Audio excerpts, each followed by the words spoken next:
श्रीहरिवायुगुरुभ्यो नमः। चित्रैः पदैश्च गम्भीरैः वाक्यैः मानैरखण्डितैः गुरुभावं व्यञ्जयन्ती भातिश्रीजयतीर्थवाक्।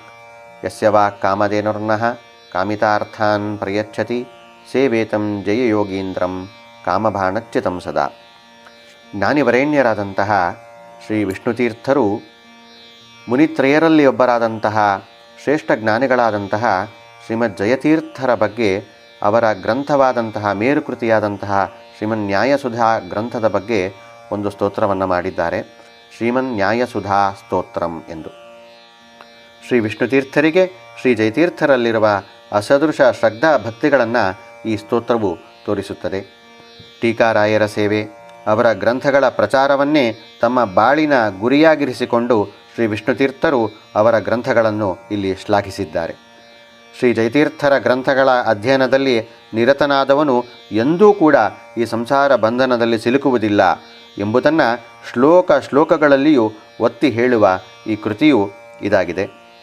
ತುಂಬ ಗುಣಸಂಪನ್ನವಾದಂತಹ ಗೇಯವಾದಂತಹ ಈ ಕೃತಿ ಭಕ್ತರ ಹೃದಯಕ್ಕೆ ಪ್ರಿಯವಾಗಿದೆ. ಈಗ ಈ ಸ್ತೋತ್ರ. ಅಥ ಶ್ರೀ ವಿಷ್ಣುತೀರ್ಥ ವಿರಚಿತಂ ಶ್ರೀಮನ್ಯಾಯಸುಧಾ ಸ್ತೋತ್ರಂ.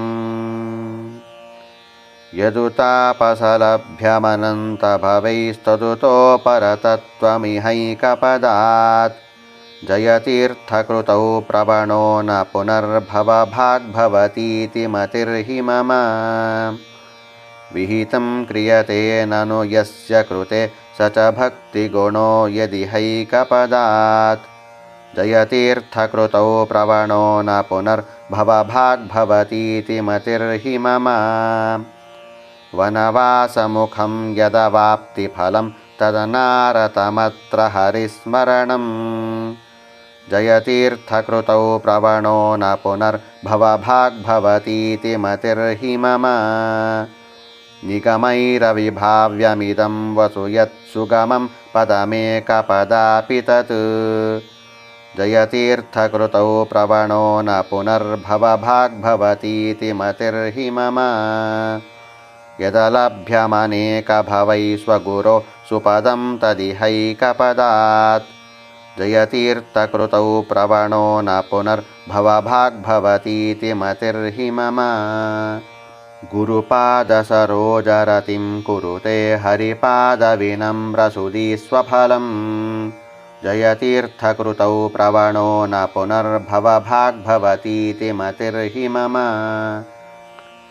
ಉದಯಾದಪಗಚ್ಚತಿ ಗೂಢತಮಃ ಪ್ರತಿಪಕ್ಷಕೃತಂ ಖಲು ಯತ್ಸುಕೃತೇಃ ಜಯತೀರ್ಥಕೃತೌ ಪ್ರವಣೋ ನ ಪುನರ್ಭವಭಾಗ್ಭವತೀತಿ ಮತಿರ್ಹಿ ಮಮ.